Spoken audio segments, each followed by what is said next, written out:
Good morning student. Today I will teach you about the electric field. पिछले video में आप लोगों को इलेक्ट्रिक फील्ड के इंट्रोडक्शन दिए। अब इस वीडियो में यानी इलेक्ट्रिक फील्ड का ये वीडियो सेकेंड आप लोगों को देने जा रहा हूँ और इस वीडियो में इलेक्ट्रिक फील्ड निकालना है, इसका पॉइंट चार्ज की जरूरत है। Find the electric field due to a point charge.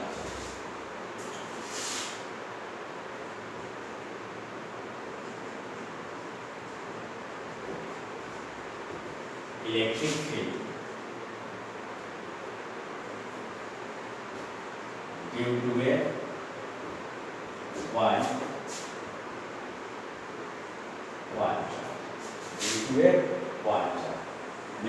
Charge की वजह से इलेक्ट्रिक फील्ड निकालना।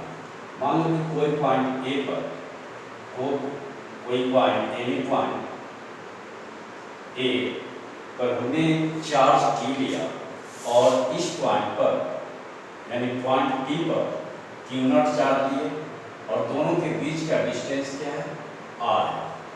यानी बेस चार्ज और सोर्स चार्ज के बीच का डिस्टेंस आर है, यानी पॉजिटिव चार्ज। बेस चार्ज जो है पॉजिटिव चार्ज की तरह ही बिहेव करेगा, इसलिए यहाँ पर ये रिपेयर होगा। यही फोर्स हमको ये इलेक्ट्रिक फील्ड निकालना है, यानी ये सोर्स चार्ज और बेस चार्ज की वजह से। यहाँ लिखेंगे let a charge Q is placed at a point A and another charge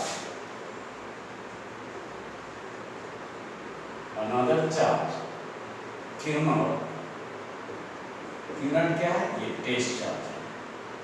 test charge is placed at point P, यानी अनदर चार्ज जो P पर लिया गया है, तो इस P पॉइंट पर we have to find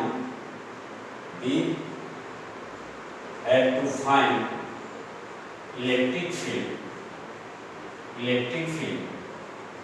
at point P। Electric field का फॉर्मूला होगा फोर्स ऑन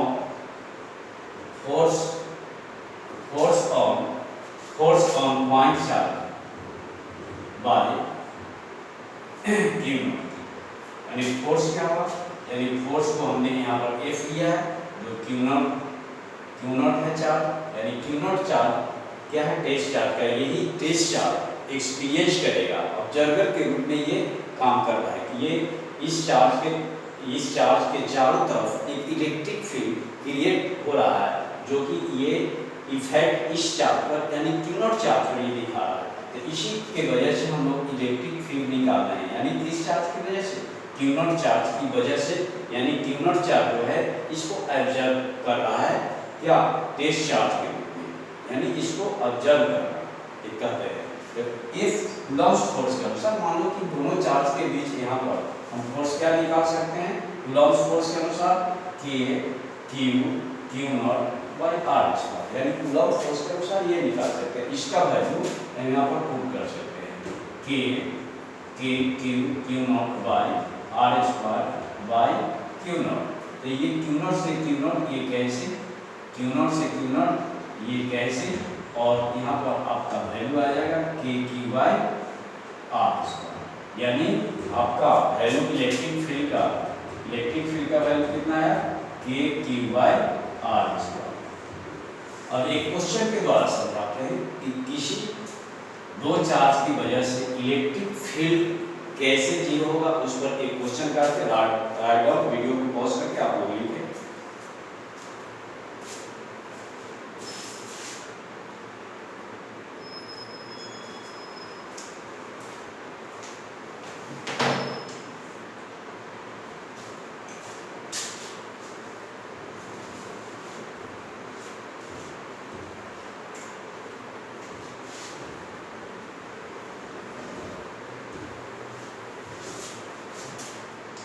एक एग्जाम्पल इस पर आप लोगों को दिखा रहे हैं। मान लो कि कोई चार्ज 4 माइक्रो कूलम का और कोई एक दूसरे चार्ज 16 माइक्रोकूलम का है, 16 माइक्रोकूलम का है ये चार्ज, यानी चार्ज Q1 ये चार्ज Q2 हो गया, और दोनों के बीच का डिस्टेंस जो है 30 सेंटीमीटर, दोनों का बीच का डिस्टेंस 30 सेंटीमीटर। आपको बताना है कि थर्ड चार्ज को हम किस पॉइंट पर रखें नियर द स्मॉलर चार्ज कि इलेक्ट्रिक फील्ड जीरो हो जाए, यानी हम कहाँ पर रखें। तो आप कह सकते हो कि इस चार्ज की वजह से स्मॉलर चार्ज आपका ये है Q1 लेस देन Q2, यानी Q1 जो है स्मॉलर चार्ज है, इसका वैल्यू जो है 4 माइक्रोकूलम है और इसका वैल्यू 16 माइक्रोकूलम है। तो इस चार्ज के नियर किस जगह हम थर्ड चार्ज को रखें इलेक्ट्रिक फील्ड आपका जीरो हो जाए। इलेक्ट्रिक फील्ड जीरो करने के लिए हम देखते हैं कि फिर दूसरा फिगर से आपको दिखाते हैं। मान लो कि यहाँ पर ये चार्ज, यहाँ पर Q1 लिए, यहाँ पर Q2 लिए, दोनों के दोनों पॉजिटिव चार्ज है।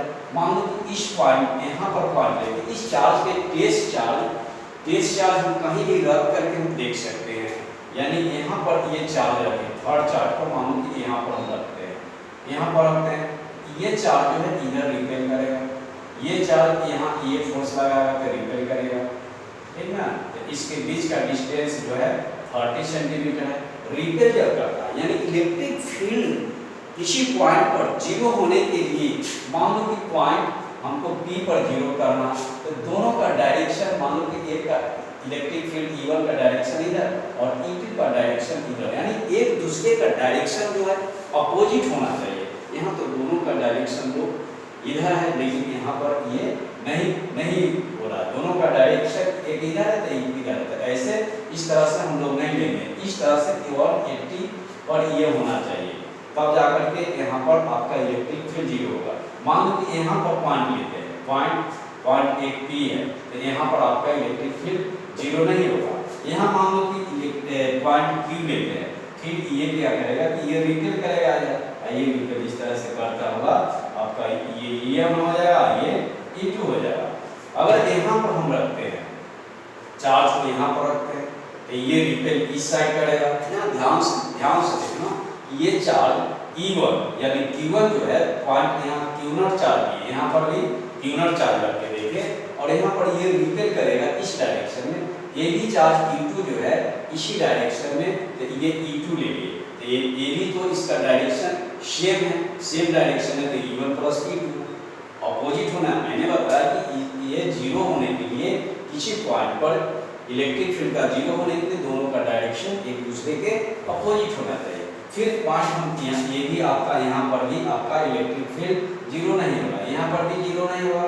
फिर यहाँ पर हम रख के देखते हैं, तो कहाँ ये इस पॉइंट पर, यहाँ पर E2, यहाँ पर चार्ज E2 के यहाँ पर Q0 रख के देखिए, चार्ज E2 Q2 के वजह से ये इसका डायरेक्शन इधर, फिर E1 का डायरेक्शन भी इधर, तो यहाँ भी आपका इलेक्ट्रिक फील्ड जीरो नहीं होगा।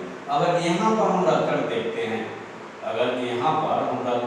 हैं, ये मान लो कि नियर द स्मॉलर चार्ज की बात कर रहा है, नियर द स्मॉल, मान लो कि Q0 चार्ज को पॉइंट P पर लेते हैं, तो यहाँ पर मान लो कि ये Q0 जो है, Q1 जो है इस डायरेक्शन में फोर्स लगाएगा, Q0 जो है इस डायरेक्शन में फोर्स लगाएगा, तो इसको हम E1 ले लेते हैं।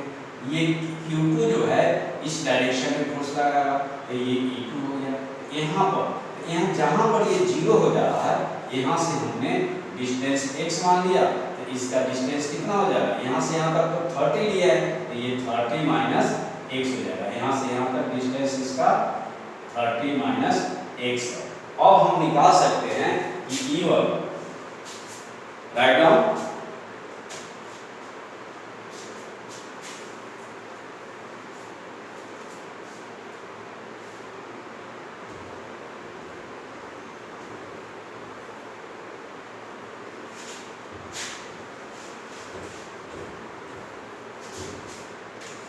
यानी EP इलेक्ट्रिक फील्ड जीरो होने के लिए E1 इक्वल टू E2 होना चाहिए।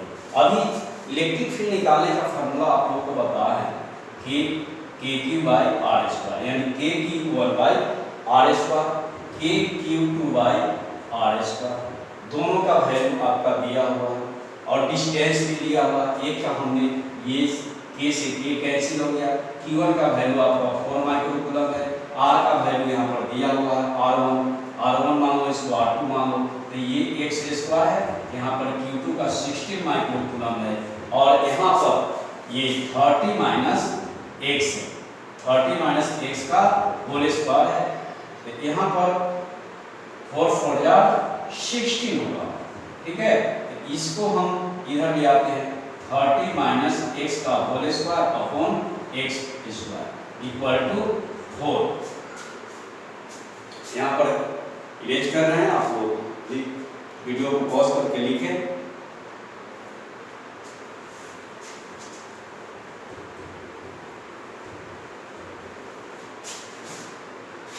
ये 30, यहाँ से आप यहाँ आ जाओगे, 30 माइनस एक्स बाई एक्स का whole square equal to 4, 30 minus x का एक्स इक्वल टू 2, यानी इधर आ जाएगा 4 का पावर 1/2, यानी 4 रूट में आ गया। ये रूट में आने का मतलब कि ये वैल्यू 2 हो गया, ये वैल्यू 4 का रूट 2 निकल जाएगा ना। यहाँ पर 30 minus 30 minus x equal to 2x, 30 equal to 3x, 3x equal to 30 या x इक्वल टू 30/3, यही आपका x इक्वल टू 3 सेंटीमीटर, आपका 3 नहीं 10 सेंटीमीटर, 10 3 या 30, 10 सेंटीमीटर पर हम रखते हैं तो इलेक्ट्रिक फील्ड आपका 0 हो जाएगा। Write down.